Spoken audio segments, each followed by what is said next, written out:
Silakan duduk Ibu Bapak Saudara semuanya, Shalom.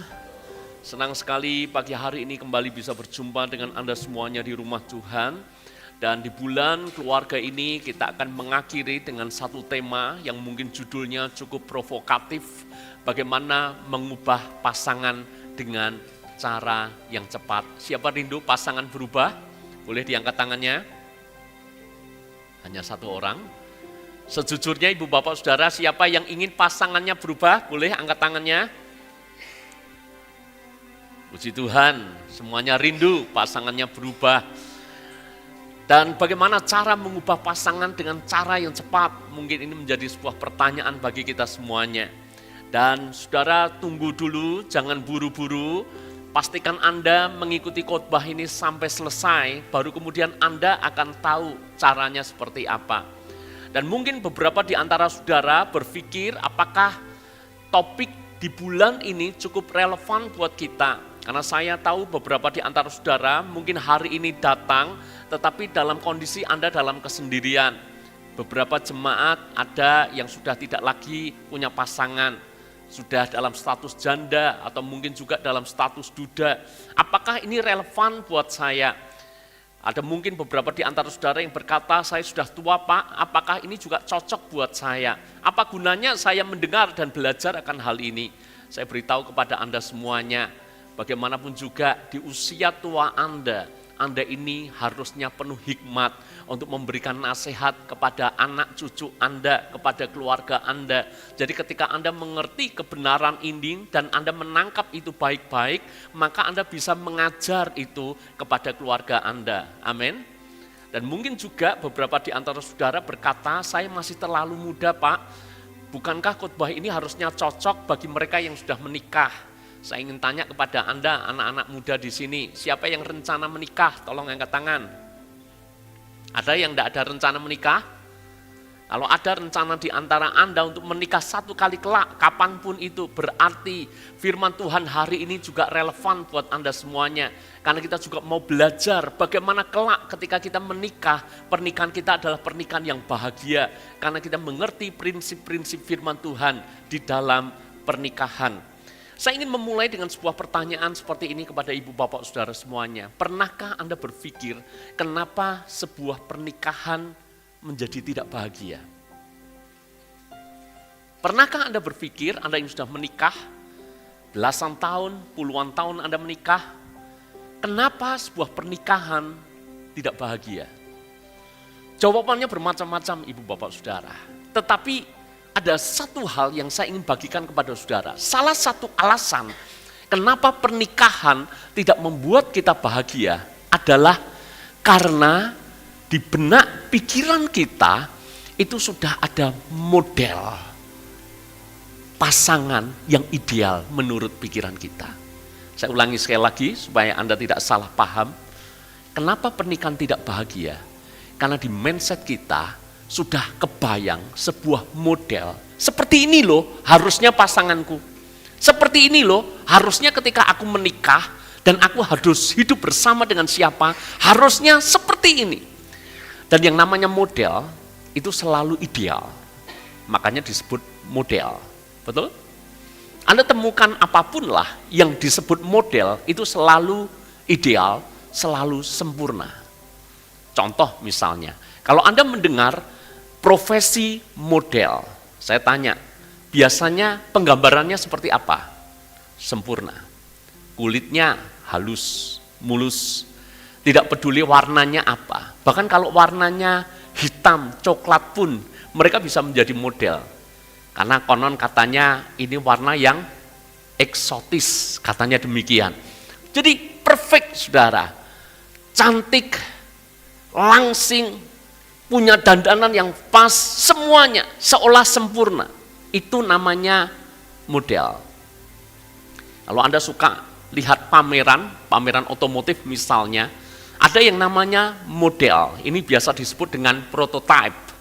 Prototype itu menggambarkan sebuah kondisi nanti di waktu yang akan datang akan diproduksi sebuah mobil misalnya dengan bentuk seperti ini, dengan fungsi feature seperti ini. Lalu kemudian semuanya orang, wow ini luar biasa. Kita akan tunggu nanti ketika diproduksi massal seperti apa. Itu namanya model. Sekali lagi singkatnya, model itu kondisi ideal, kondisi sempurna yang ada di dalam benak pikiran kita.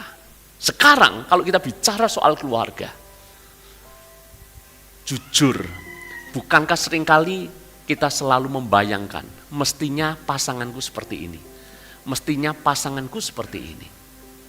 Ketika Anda menikah, bayangan Anda adalah, kalau Anda seorang wanita, maka Anda membayangkan suami Anda penyayang, suami Anda romantis, suami Anda penuh perhatian, sudah romantis, sudah penuh perhatian, takut akan Tuhan, kaya, terkenal, siapa yang tidak ingin seperti itu? Model. Betul ibu-ibu, bapak-bapak? Yang bapak-bapak, saya tanya kepada Anda, bayangan di dalam benak pikiran Anda ketika bicara soal istri yang ideal, Anda membayangkan apa? Monggo bapak-bapak yang jujur, berharap besok kalau menikah, istriku tambah cantik, model. Kebanyakan setelah menikah tambah cantik atau menurun? Istri saya menikah sampai sekarang, puji Tuhan, tambah hari tambah cantik, saudara. Jadi tidak selalu loh, kalau sudah menikah berarti harus downgrade, enggak. Tapi pada kenyataannya yang di model, yang ada di dalam benak pikiran kita, kita mengharapkan istri yang pengertian, istri yang memahami, istri yang support, istri yang anggun, istri yang cantik, istri yang segala-galanya. Lalu kemudian ketika kita masuk di dalam dunia kenyataan, yang terjadi adalah kok tidak sama seperti yang kita pikirkan. Makanya itulah yang disebut antara ekspektasi dan realita. Ini salah satu gambar contoh, saudara. Ekspektasinya seperti apa, realitanya seperti apa. Kalau di dalam gambar yang pertama, kami akan saling mencintai. Tetapi realitanya apa ini? Kalau gambar di atas, romantis, berpelukan, selalu bersama-sama, dekat. Tapi di gambar yang kedua, ini realita. Ekspektasinya sih menua dengan cinta di hari tua. Amin. Tapi ekspektasi itu tidak selalu sama dengan realita. Realitanya yang terjadi apa? Berantem terus, ngambek, marah, ada jarak, tidak lagi intim, bahkan debat terus, selalu punya argumen terus, tidak pernah ada titik temu. Jadi saudara-saudara, itu namanya ekspektasi dan realita. Lalu kemudian ketika yang ada di benak pikiran kita adalah sebuah model, kita membayangkan sebuah pernikahan yang seperti ini harusnya, pasangan yang seperti ini seharusnya, maka muncullah sebuah ide di dalam pikiran kita untuk mengubah pasangan kita seperti yang ada di model kita. Betul nggak? Mulai membandingkan, mestinya seperti ini loh. Berapa hari yang lalu ketika saya mempersiapkan khotbah ini, saya bersama dengan istri di satu mobil dan kebetulan kami sedang dengarkan radio. Dan radio ini biasa diselingi dengan iklan. Iklan ini menurut saya agak norak di zaman now, saudara. Iklan itu ceritanya, apakah Anda pernah mendengar? Jadi penggambarannya itu seorang suami ditanya oleh istrinya, dari mana kamu kok pulangnya terlambat? Ini cerita mungkin nggak tepat 100%, tapi ini kurang lebihnya. Lalu kemudian si suami dengan excited dia menceritakan, aku dari tetangga, dan menceritakan dengan senang bahwa dia dimasakkan oleh si tetangga. Biasa yang masak adalah istri tentu saja, masakannya enak banget gitu. Istri saya tanya ke saya, ya, menurutmu iklan gini gimana? Saya jawabnya, golek perkara. Cari gara-gara ini namanya. Cari ribut ini namanya. Ini namanya iklan, saudara. Tapi si pria ini menurutku jujur tapi bodoh. Ya dia mengatakan bahwa pulang dari rumah tetangga dimasakan masakan yang enak banget. Sekalipun memang akhirnya si suami menceritakan enak karena ada bumbu ini, lah ini iklannya gitu. Dan kemudian si istri bilang akan mencoba dengan bumbu itu dan akhirnya happy ending karena memang enak karena bumbu itu. Tapi itu iklan yang cari goro-goro menurut saya. Coba Anda praktekkan bapak-bapak. Pulanglah dari rumah temanmu, dan Anda menceritakan dengan excited betapa enak masakan istri temanmu. Mungkin itu ekspektasinya kan seperti iklan itu. Istrimu akan masak dengan enak.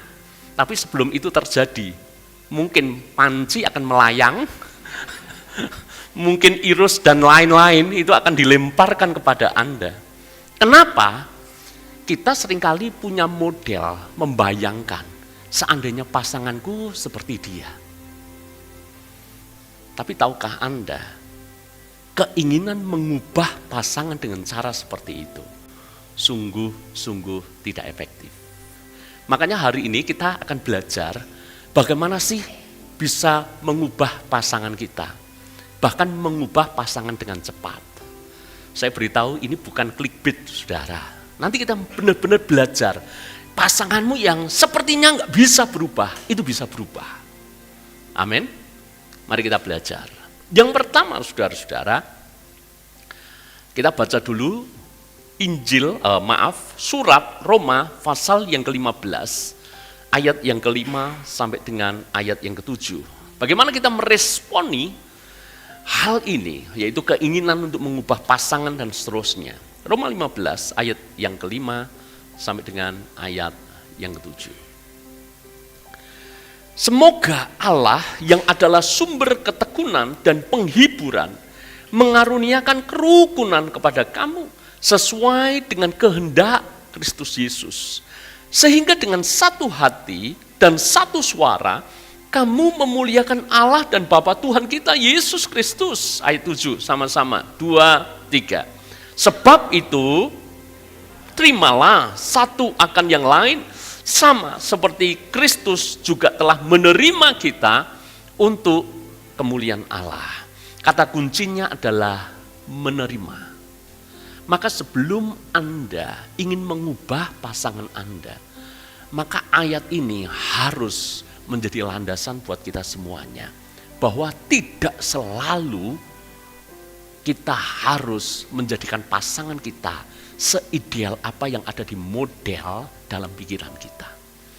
Maka kata kuncinya justru ini yang penting, menerima. Menerima pasanganmu, menerima keunikan pasanganmu, menerima segala sesuatunya tentang pasanganmu. Dulu waktu pacaran, bukankah itu tidak ada masalah buat Anda? Betul nggak? Ibu bapak saudara, waktu Anda pacaran, sudah tahu enggak banyak yang beda dengan Anda, dengan pacar Anda? Anda sudah tahu? Tapi Anda jalan enggak?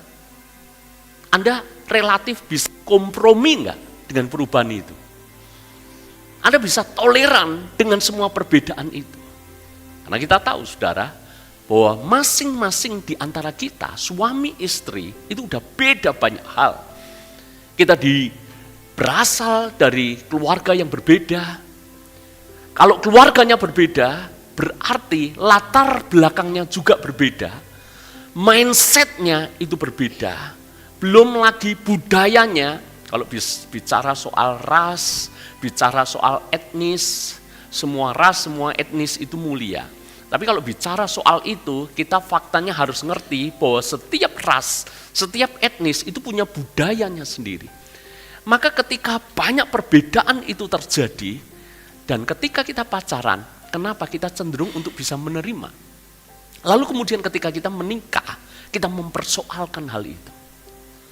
Dulu pacaran, kita tidak soal itu, misalnya pacar kita tidak sesempurna model, tapi Anda berkata, misalnya jerawatan, Anda berkata, enggak apa-apa, bintang di langit.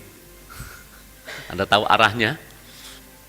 Bukankah itu indah? Maka jerawatmu itu ibarat bintang. Anda bisa kok menerima. Tapi kenapa setelah menikah Anda meributkan? Dulu waktu pacaran, nggak langsing-langsing banget. Dan Anda nggak soal tuh. Tapi kenapa setelah menikah Anda persoalkan? Istri juga sama. Dulu ketika Anda pacaran, Anda lihat suamimu yang dulu pacarmu, itu juga sebetulnya tidak banyak berubah. Tapi kenapa dulu Anda begitu mudah menerima, tapi sekarang kita semuanya mengungkit, mempersoalkan, bahkan menjadikan itu bahan untuk kita ribut. Maka hal yang pertama, saudara, belajar untuk menerima. Karena tiap orang itu diciptakan unik dan berbeda, termasuk dengan banyak background. Makanya saya sudah, ini mungkin sedikit contoh, mungkin bisa klik. Kita itu memang beda. Contoh misalnya bagian yang atas. Ada di antara Anda mungkin petualang. Tapi mungkin pasangannya adalah penunggu rumah. Siapa yang seperti ini? Tolong angkat tangan. Yang satu pengennya di rumah terus. Angkrem, saudara. Nggak mau tinggalkan sarang. Tapi yang satu, jiwa petualangnya itu tinggi. Nggak betah di rumah. Pengennya keluar terus. Ini kalau tidak disikapi dengan bijak, itu seringkali kan terjadi gesekan. Betul nggak? Bisa tidak hanya sekedar konflik, tapi pertengkaran. Kenapa? Yang satu petualang, yang satu penunggu rumah. Yang satu pengennya terbang, yang satu herder di rumah terus. Yang satu pemikir, yang satu perasa. Yang satu logiknya kuat. Yang satu semuanya itu dirasa-rasain. Ngambil keputusan yang satu intuitif, tapi yang satu analitis. Harusnya menurut hitung-hitungan kertas seperti ini. Tapi yang satu bilang enggak. Tapi kok kenapa? Aku yakin banget. Ditanya, kenapa kamu yakin? Aku enggak ngerti. Cuma yakin aja. Karena yang satu perasa. Tapi yang satu logika. Kita memang beda kok. Yang satu rapi, yang satu sembarangan. Yang gini masih banyak. Siapa yang rapi? Tolong angkat tangan. Puji Tuhan, ada 2. Siapa yang rapi tapi pasangannya sembarangan? Tidak usah angkat tangan, saya khawatir Anda ribut di rumah nanti. Masalah enggak kadang-kala? Rapi itu kalau buka laci akan ditutup, karena rapi. Tapi yang sembarangan buka laci, ditinggal pergi. Ribut enggak? Ribut. Mestinya diterima, bukan dipeributkan. Kenapa? Saya tanya buat Anda yang rapi. Anda tahu pasangan Anda memang orangnya dari sononya dibesarkan dalam situasi seperti itu. Keluarga yang mungkin sembarangan, kalau dia buka lupa tutup terus. Anda masa mau ribut terus gara-gara hanya laci buka atau nutup? Mbok mending gini loh, kalau pasanganmu buka lupa menutup, Anda yang rapi, Anda memang difungsikan untuk menutup. Setuju gak? Ngapa diributin? Ilustrasi yang paling sering adalah soal pencet odol. Menurut saya itu konyol kalau dibahas. Yang satu pencet dari bawah, ini yang rapi, yang berantakan dari atas. Set. Kami tanya istri, tidak pernah ribut gara-gara odol pasta gigi, nggak pernah. Kenapa? Kami punya 2 odol. Serius? Nggak apa-apa. Kan cara kreatif. Betul nggak? Lah nggak worth it toh saudara. Anda ribut gara-gara pasta gigi. Nggak worth it. Ya udah beli 2. Yang mau sembarangan, mau pencet dari manapun. Dan percayalah saudara, pada titik tertentu Anda akan rapi dengan sendirinya. Itu seperti saya. Ketika pasta gigi di depan saya, itu sudah berantakan modelnya. Apa yang saya lakukan? Saya dari belakang, saya lipat, set, set, set, seret, seret. Rapi kan? Maksud saya, nggak usah diributkan kalau Anda memang beda. Yang satu perfeksionis, yang satu easy going. Perfeksionis itu harus sempurna, harus semuanya itu beres dengan baik, kelar dengan baik. Itu perfeksionis. Tapi yang satu easy going, nggak apa-apa lah, cincai lah, dikit-dikit nggak apa-apa lah, nggak apa-apa. Tapi yang satu harus, kalau nilai harus 10, A plus. Tapi yang satu dapat B, dapat C, anaknya nggak apa-apa. Sekolah itu dibikin happy. Mamanya saudara, ini Pak Indar dan Bu Fajar, saya tidak tahu apakah seperti ini. Kemungkinan ya, ini gembala yang hafal dengan domba-dombanya. Saya tahu Bu Fajar ini perfeksionis. Anaknya nilainya mesti bagus. Suaminya seniman, saudara. Nggak apa-apa. Coba dilihat, beda, tapi diterima. Dulu pacaran, diributkan enggak itu? Enggak kan? Tapi kenapa menikah mesti diributkan? Buru-buru dan lelet. Siapa yang buru-buru? Saya, saudara. Saya itu pengennya itu kalau bisa jangan pernah terlambat. Wah, saya salah ngomong kalau gitu ya, saudara. Loncat bagian selanjutnya, saudara ya. Istri saya enggak lelet, saudara. Cuma lama, ya. Beda itu ya. Ya, karena wanita, kalau pria itu kan enggak boleh dandan lama, saudara. Kalau Anda pria dandanmu setengah jam, ada yang salah dengan Anda. Terlalu sering nonton drakor gitu. Saya cepat, jadi mandi juga cepat, dandan pakai baju, sisiran segala macam juga cepat. Lah istri saya ini berlayer-layer. Dia pakai apa? Bedak, saya enggak tahu, saudara. Mulai bedak tipis, bedak padat, bedak apapun, lipstik itu juga berlayer-layer. Semuanya berlayer-layer, makanya butuh waktu yang lama. Yang seringkali terjadi masalah dengan masalah kecil.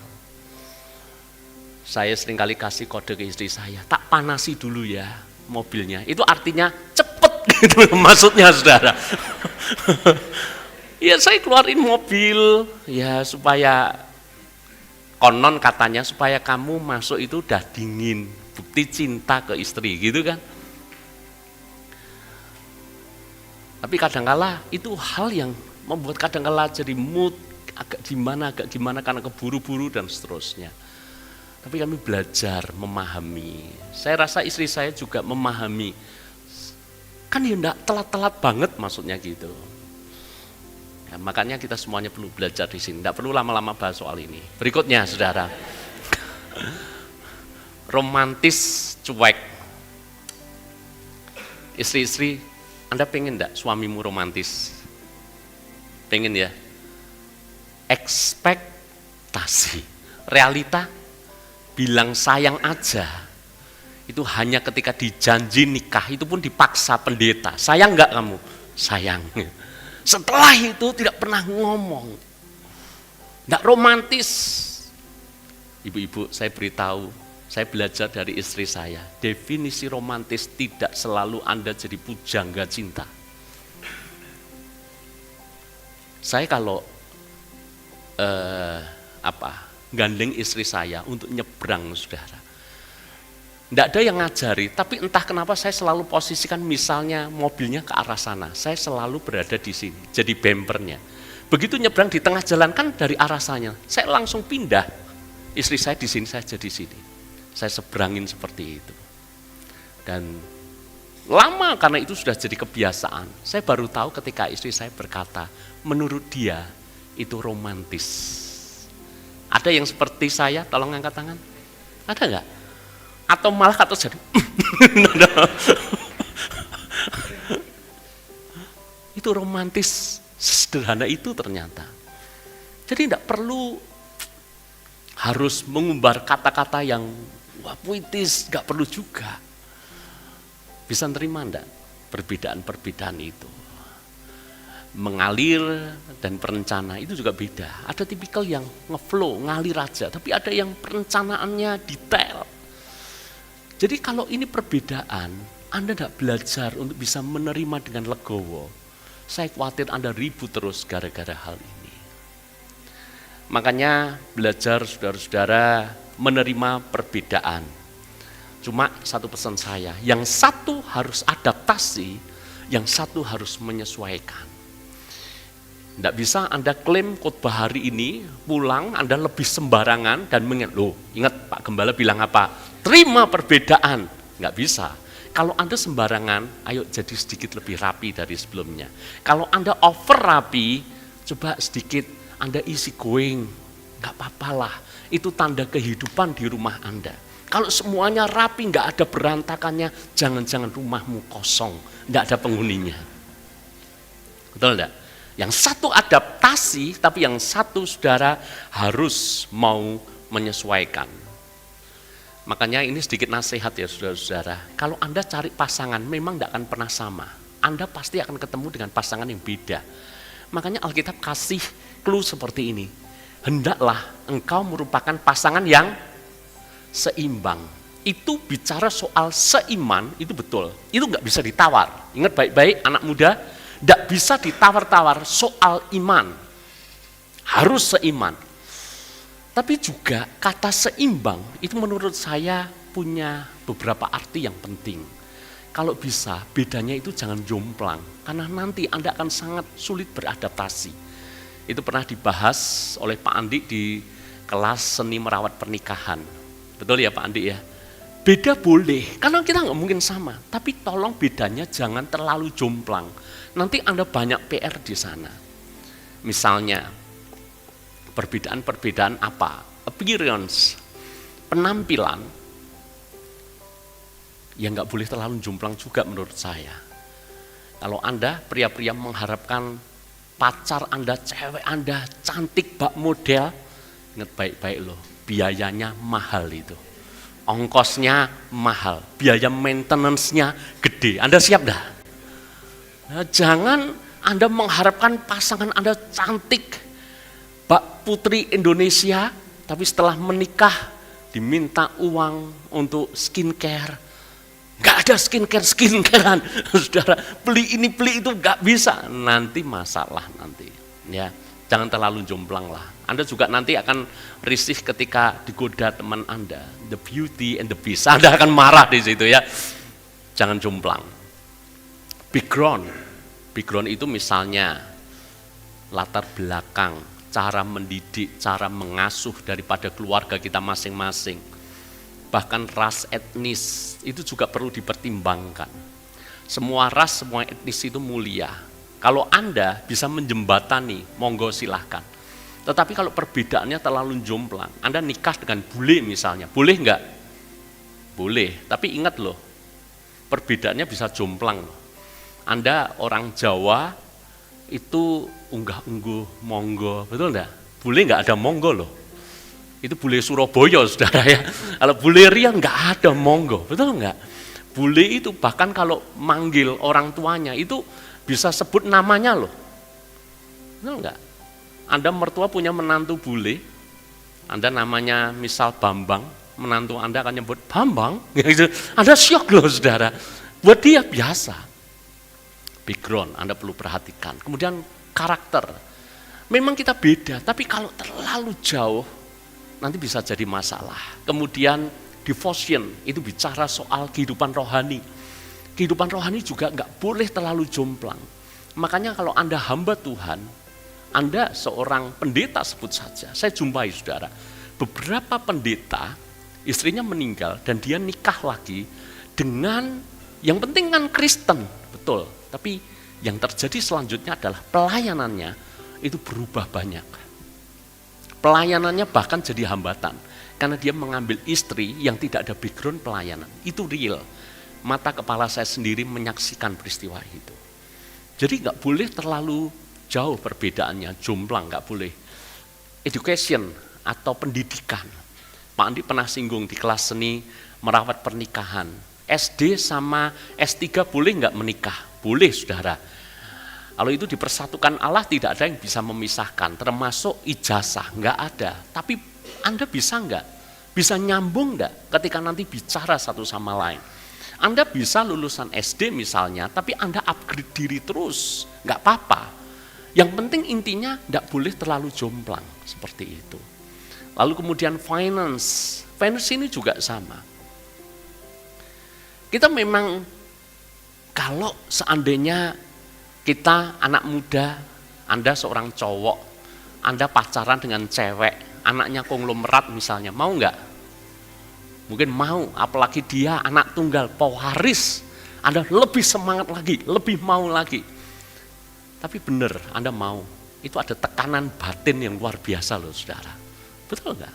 Nggak sesimpel, nggak semudah itu. Oleh karena itu ibu bapak saudara, hari ini belajarlah kalaupun ada perbedaan, jangan terlalu jauh. Lalu hal yang kedua, bagaimana menyikapi atau bagaimana kita meresponi pasangan supaya berubah. Yang kedua, berani mengkomunikasikan dengan pasangan. Pasangan itu sulit berubah jika ia sendiri tidak tahu apa yang perlu dirubah. Pria, saya misalnya, saya sudah mengenal istri saya nyaris 30 tahun, saudara. Karena usia pernikahan kami di tahun ini berarti 20 tahun. Saya pacaran nyaris 10 tahun, berarti kenal dekat nyaris 30 tahun. Apakah jaminan 30 tahun ini saya ngerti semua tentang dia? Maka jawabannya adalah tidak. Wanita itu unik, konon wanita itu inginnya dimengerti tapi sulit dipahami. Yang setuju katakan amin. Kemarin saya ngobrol dengan Pak Hendra soal buku yang menarik. Namanya Who Moved My Cheese. Ini buku yang sangat laris, padahal buku ini tipis, sudah tipis, tulisannya gede-gede, banyak gambar dan karikaturnya. Ini buku motivasi, buku bisnis. Tapi nggak ada cerita tentang bisnisnya, cuma cerita 2 tikus dan 2 kurcaci, itu aja saudara. Tapi buku ini meledak di pasaran luar biasa. Itu kerennya mereka yang ciptakan buku itu. Namanya Dr. Spencer Johnson. Tapi ada satu buku lagi yang menurut saya juga cukup menarik. Buku ini ditulis atau dikarang oleh Dr. Alan Francis dan judulnya adalah Everything Men Know About Women. Kalau terjemahnya segala sesuatu yang pria perlu tahu tentang wanita. Nah, kalau Anda mau tahu buku ini menurut saya salah satu buku unik di dunia. Kenapa unik? Karena kalau Anda beli, halaman pertama itu kosong.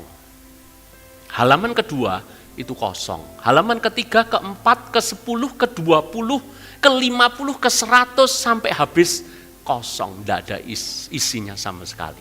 Hebatnya buku seperti ini meledak di pasaran. Penulisnya menurutku gila.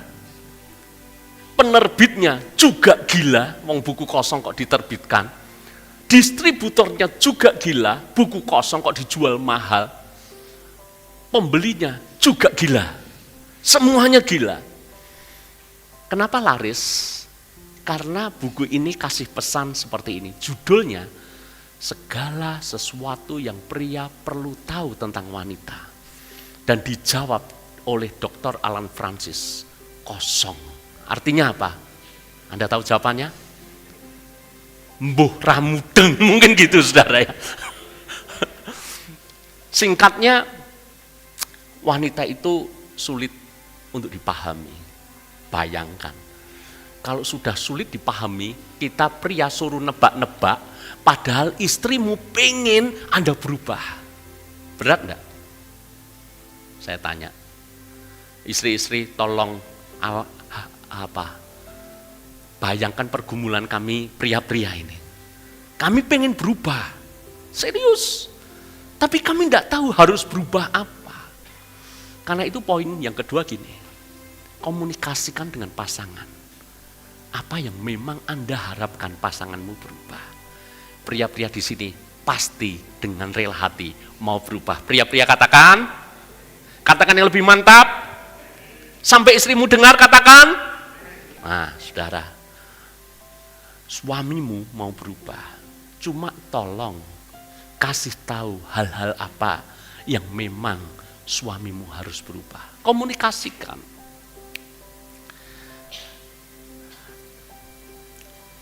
Bicara soal mengkomunikasikan, supaya komunikasimu lancar, maka Anda perlu ambil waktu lebih lama bersama-sama dengan pasangan. Makanya kemarin bagus sekali seni merawat pernikahan. Salah satu yang disinggung adalah we time, itu lebih banyak daripada me time. Me time itu contohnya apa? Main badminton, itu me time. Seminggu berapa kali? Sebut saja jemaat A, inisial A, saudara. Saya tidak mau sebut nama, saudara, ya, dituntut masalah nanti.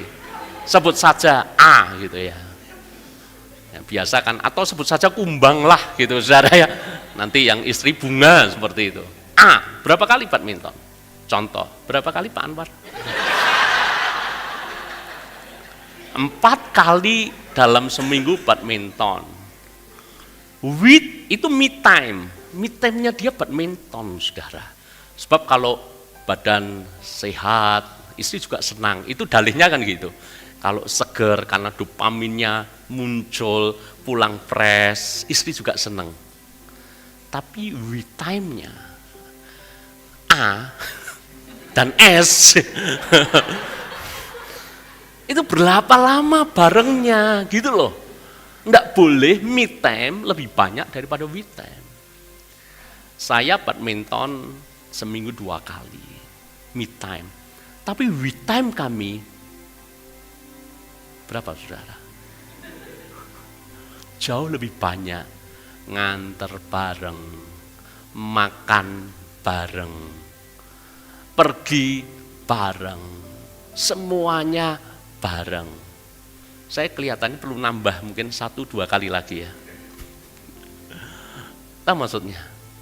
Kalau Anda we time-nya banyak, Anda nanti mengkomunikasikan itu lebih mudah. Anda jarang ngomong, begitu ngomong Anda bilang, kamu harusnya gini, kamu harusnya gitu. Itu namanya bukan mengkomunikasikan, tapi nuntut pasangan seperti ya apa yang ada di dalam pikiran kita, model yang ada di dalam pikiran kita. Lalu kemudian sampaikan dengan lembut dan timing yang tepat. Makanya kalau Anda sering we time, Anda akan ketemu timing yang tepat untuk Anda ngomong. Kami sering lakukan itu. Kalau kami memang perlu ngomong, biasanya kami cari tempat yang bagus. Sekali-kali fine dining, saudara. Sepi. Jadi kalau fine dining itu beda di angkringan. Kalau angkringan pasti ramai, saudara. Tapi kalau fine dining biasanya lebih sepi. Anda bisa ngobrol, sampaikan apa yang ingin Anda. Aku tuh sebetulnya kalau kamu lakuin itu, aku agak kurang nyaman loh. Itu bisa menerima, saudara. Daripada Anda teriak-teriak, Anda marah-marah, belum tentu pasangan Anda justru bisa menerima. Lalu kemudian bedakan antara konflik dan pertengkaran, makanya perlu dikomunikasikan. Konflik itu tidak sama dengan bertengkar. Bagi yang tidak ikut kelas, Anda kan nggak ngerti kan, selama ini taunya konflik adalah pertengkaran, padahal beda.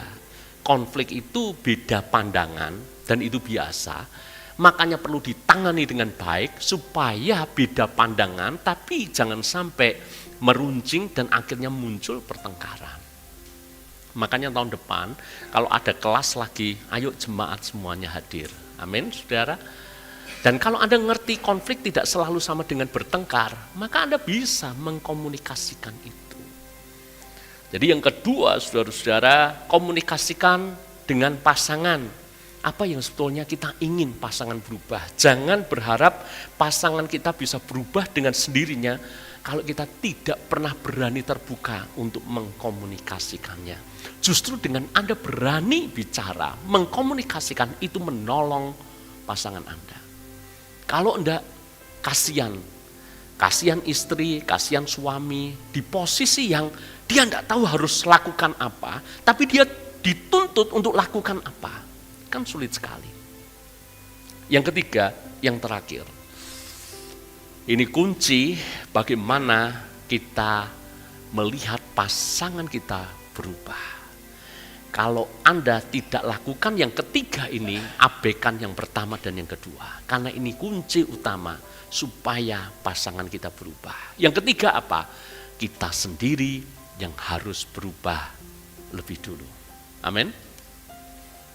Ayatnya, Matius pasal yang ke-7, ayat yang ketiga.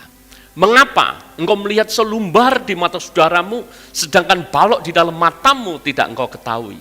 Bagaimana engkau dapat berkata kepada saudaramu, biarlah aku mengeluarkan selumbar itu dari matamu, padahal balok di dalam matamu.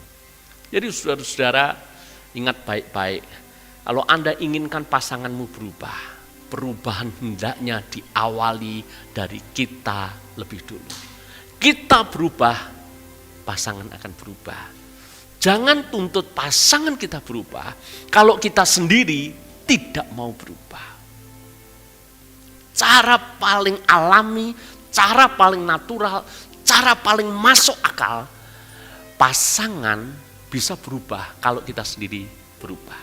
Contoh, kalau Anda ketemu seorang, bahkan orang asing, misalnya Anda hendak masuk lift, di depan Anda orang asing, coba pikirkan bagaimana cara membuat orang asing itu tersenyum.